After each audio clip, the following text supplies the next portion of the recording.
Aujourd'hui, c'est un jour très spécial puisqu'on enterre la famille Bibas, une maman qui était chez elle avec ses enfants, deux bébés, un de 4 ans et un nourrisson, qui ont été emmenés en captivité dans les tunnels de la mort parce qu'ils étaient juifs. Et selon les dernières estimations, il y avait plus d'1 million d'Israéliens sur les routes pour accompagner à leur dernière demeure deux petits-enfants qui ne sont pas la famille Bibas, qui sont les enfants du peuple d'Israël. C'est nos frères, c'est nos neveux. Et c'est un jour très triste. Tout le monde le ressent, tout le monde le vit. C'est un jour d'unification et c'est surtout un grand symbole. Un grand symbole que les Juifs, après l'affaire Dreyfus et encore avec toutes les guerres qu'on a vécues, peu importe qui ils sont, de quel parti ils sont, peu importe ce qu'ils font de leur vie, on se rend compte que être juif en 2025, en 2024, quand c'est arrivé, c'est pas facile d'être juif, c'est pas facile d'exister. Et Hachem Yikom Damam, voilà, je pense que on doit tous se remettre en question d'abord sur l'unité, qu'on arrête entre nous déjà de se critiquer et de s'auto-mutiler, et qu'on prenne vraiment pour un sens profond qui sont partis comme sacrifice pour nous unir, comme on peut le voir. Toutes ces personnes qui étaient sur le bord des routes, il n'y avait pas de manifestation contre la droite, contre la gauche, contre les religieux ou l'armée ou pas l'armée. Il y avait juste un peuple qui était là en train de dire mince, on est en train de perdre une partie de notre peuple.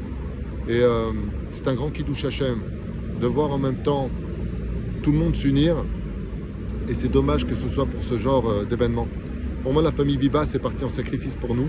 Je ne sais pas quel décret il y a eu dans le ciel, mais quand on voit la gematria de leur nom, Shiri, Ariel, Kfir, Bibas, ça fait 1146.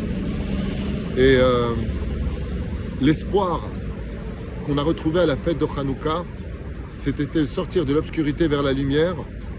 Et il faut savoir que leur gematria à la maman et aux deux enfants, donc Shiri, Ariel et Kfir, c'est la gematria de Shmona Nerot Hanouka. Les 8 bougies de Hanouka, c'est les bougies dans la complétude de la perfection du monde futur qui s'installe dans le monde d'en bas. Et c'est aussi quelque chose que je voulais partager avec vous pour vous dire à quel point ce n'est pas une famille juive qu'on enterre, parce que ce qu'on est en train de vivre en Israël, on ne l'a jamais vécu dans aucun pays. Jamais un peuple entier va arrêter de travailler, va arrêter de circuler pour accompagner une famille que personne ne connaît. La famille Bibas est mondialement connue parce que ce n'est pas la perte d'une famille pour Israël, c'est aussi un avertissement pour toutes les nations, ce qui s'est passé. Ce qui nous est arrivé aujourd'hui peut arriver demain dans n'importe quel pays. Et il faut lutter contre le terrorisme, il faut que le bien l'emporte sur le mal. Et j'espère que toutes les nations du monde nous accompagneront. Et je voudrais laisser un dernier message pour nos frères juifs. Vous savez que le nom de Dieu le plus élevé, c'est Yud-Ke. Et que le nom le plus dévoilé sur terre, c'est Aleph Dalet Nun Yud, Adnout. Dans les deux cas de figure, ça s'appelle Dieu, Dieu.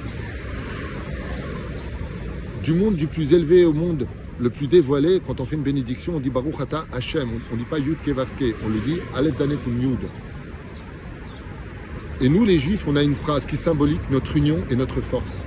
Shema Israël, Adonai Eloheinu Adonai Echad.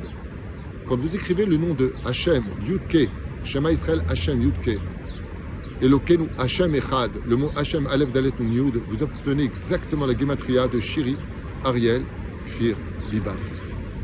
Cette phrase-là, qui est très symbolique, nous mène un petit peu à réaliser que c'était l'arme qui part du monde d'en bas, du dévoilement de Dieu dans la matière, jusqu'au trône divin où les lettres de Yud-Ke s'y trouvent. Yezichron Baruch Bezrat Hashem, on ne pourra jamais oublier l'inoubliable, mais surtout qu'on prenne sur nous aujourd'hui au moins une mitzvah, celle de se rendre compte que d'appartenir au peuple d'Israël, c'est une grande responsabilité qui nous oblige à nous rappeler qu'on est juif et qu'être juif, c'est pratiquer la Torah et les mitzvot. On le voit aujourd'hui, tous les otages qui sortent, combien de prières, combien de teilim, combien de... Voilà, Am Yisrael Chav et Kayam, il faut qu'on se renforce. Et ça sent vraiment la Géoula. Bezrat Hashem. Bientôt, on sera tous au Beth Amikdash et la famille Bibas dansera avec nous, si Dieu.